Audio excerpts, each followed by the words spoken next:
বন্ধুরা, আজকের ভিডিওতে কথা বলবো কারমোজাইম সিরাপ নিয়ে।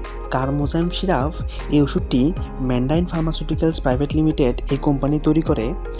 আর এই ওষুধটির মধ্যে মেইনলি যে উপাদানগুলি আছে সেগুলি হচ্ছে গিয়ে diastase IP 150 mg, papain IP 2.5 mg, vitamin B2 IP 1.25 mg, niacinamide IP 12.5 mg।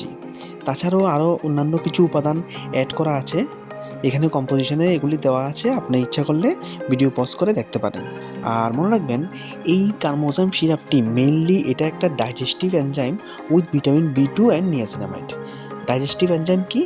যখন ডাইজেশন ঠিকভাবে হয় না বা খাবার খাওয়ার পরে সেই খাবারের হজম ঠিকভাবে হয় না, পেট ফেপে থাকে বা পেট ফুলে থাকে বা খিদা আর লাগে না, খাওয়ার পরে মনে হয় যে পেটটা ফুলে আছে বা পেটটা ফেপে আছে, বা একবার খাওয়ার পরে আর খিদা পায় না, এসব ক্ষেত্রে বা পায়খানা ঠিকভাবে হয় না বা সকালে পেট পরিষ্কার হয় না, তো এইসব ক্ষেত্রে এই কারমোজাইম সিরাপটি ডক্টর প্রেসক্রাইব করে। আর মনে রাখবেন, এই ওষুধটি ব্যবহার করার আগে অবশ্যই ভালো করে নাড়িয়ে নেবেন, আর এটাকে সবসময় কুল আর ডার্ক প্লেসে স্টোর করবেন।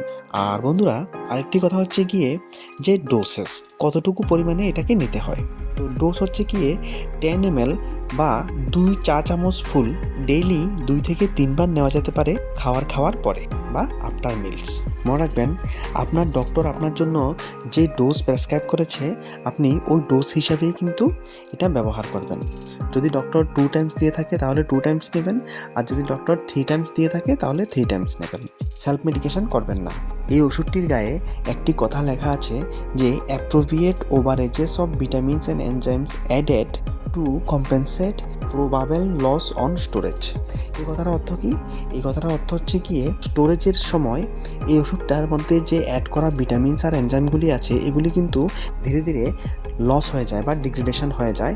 এই জন্য এটার মধ্যে কিছু এক্সট্রা বা কিছু ওভারেজেস অ্যাড করা আছে, যাতে এই স্টোরেজের মধ্যে এগুলির যেই ডিগ্রেডেশন হবে বা পরিমাণে যে এটা কমে যাবে, সেই লসটা যাতে বা সেই ঘাটতিটা যাতে পূরণ হয়, এই জন্য কিছু ওভারেজেস অ্যাড করা আছে। এই কথাটার অর্থ এটাই। ঠিক আছে বন্ধুরা, আজকের এই ভিডিওতে অতটুকুই।